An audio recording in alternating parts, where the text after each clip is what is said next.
Could Magneto be the greatest enemy that the X-Men have ever fought?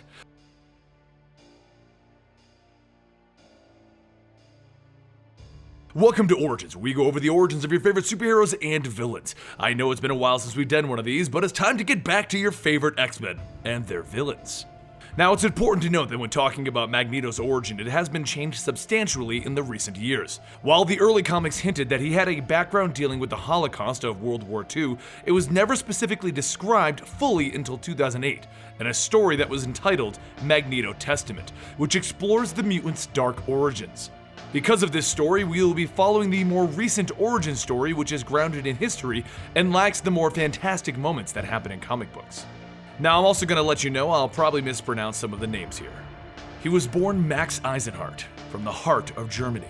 His family was of German-Jewish descent, and his father, Jacob Eisenhardt, was a hero in the First World War. Max grew up during the rise of the Nazi Party, and he faced discrimination for his Jewish heritage. While he excelled at school, it was apparent that his brilliance would be punished as the Nuremberg laws were passed, which allowed for discrimination against all people of Jewish descent. In school, he first met Magda, a young gypsy girl who was also being discriminated against. He was smitten with her, and he always tried to impress her at the expense of being targeted by the young Nazi bullies. As the rising tide of Nazism continued, the Eisenhardt family fell prey to the horrifying acts that led to the Holocaust. His family attempted to flee to Poland, but they were soon captured by Nazi soldiers, and his whole family, his father, his mother, and his sister, were executed. Somehow Max survived, and with the use of his mutant powers, he was able to prevent the bullets from taking his life, though his survival would not lead him to his freedom, because shortly afterwards he was captured once again.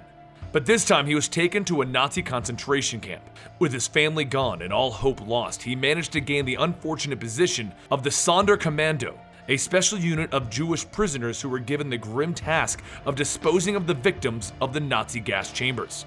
As a Sonderkommando, he was able to survive, and during his time in Auschwitz, he was reunited with his love Magda. Using his position, he was able to strike bargains with his captors to keep Magda alive, and in the dark final days of the Holocaust and World War II, Max was able to escape Auschwitz with Magda during the revolt of 1944. Having seen firsthand the hundreds of thousands of Jews murdered by the Nazis, he was able to begin a new life with Magda, free from the horrors. He would never forget what had been done to him though, his people, and his family. His life with Magda was short-lived, however, because after having their first child, Anya, Max, now going by the name Magnus, had his first true outburst of his powers, which incited a riot amongst his local villagers, and they burnt down their home, killing Anya.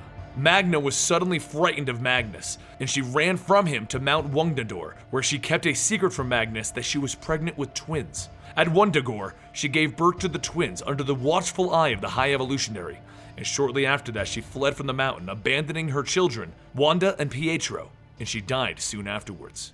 Magnus would not know of his children for quite some time, and after the incident he changed his name to Erik in order to once again hide his identity from those who would persecute him for his newfound mutant powers.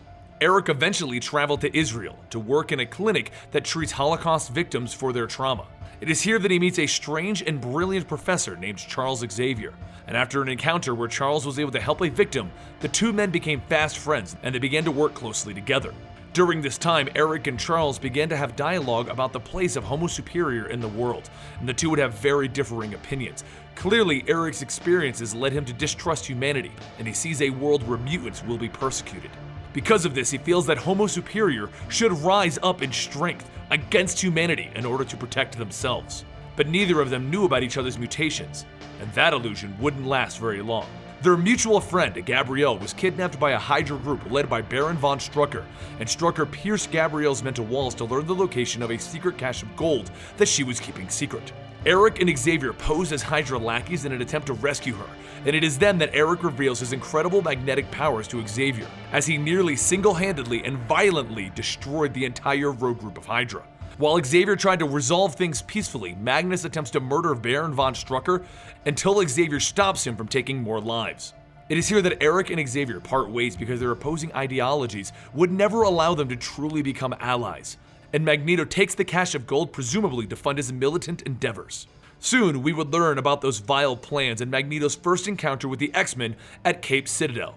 Because of his past experiences, he would do everything he could to enslave the human race in order to keep them from persecuting Homo Superior. By attempting to control the missiles in this US government facility, he would threaten mankind, but Professor Xavier's X-Men would put a stop to him, which began a feud that would last for years. In order to combat the mutants, he would eventually create a base of operations in space called Asteroid M, and he recruited his own brotherhood of evil mutants to fight against the X-Men.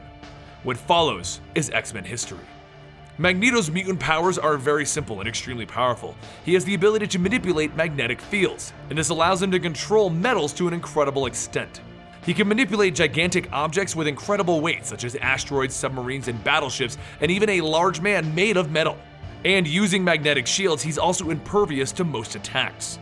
His master of magnetic fields also gives him the power to fly, as well as increasing his own density, making him super strong and super durable. He also has the power to manipulate minute amounts of metal using iron in people's bloodstreams that can cause minor brain hemorrhages, rendering them unconscious. Of course, there was that one time with Wolverine, when he used his magnetic fields to rip Wolverine's skeleton out of his entire body. And in the Ultimate Universe, he actually shifted the magnetic polarities of the entire Earth, causing massive floods. And there you have it, one of the darkest and most significant origins in all of Marvel Comics. What do you think of Magneto? Is he a true villain? Or are his actions justified?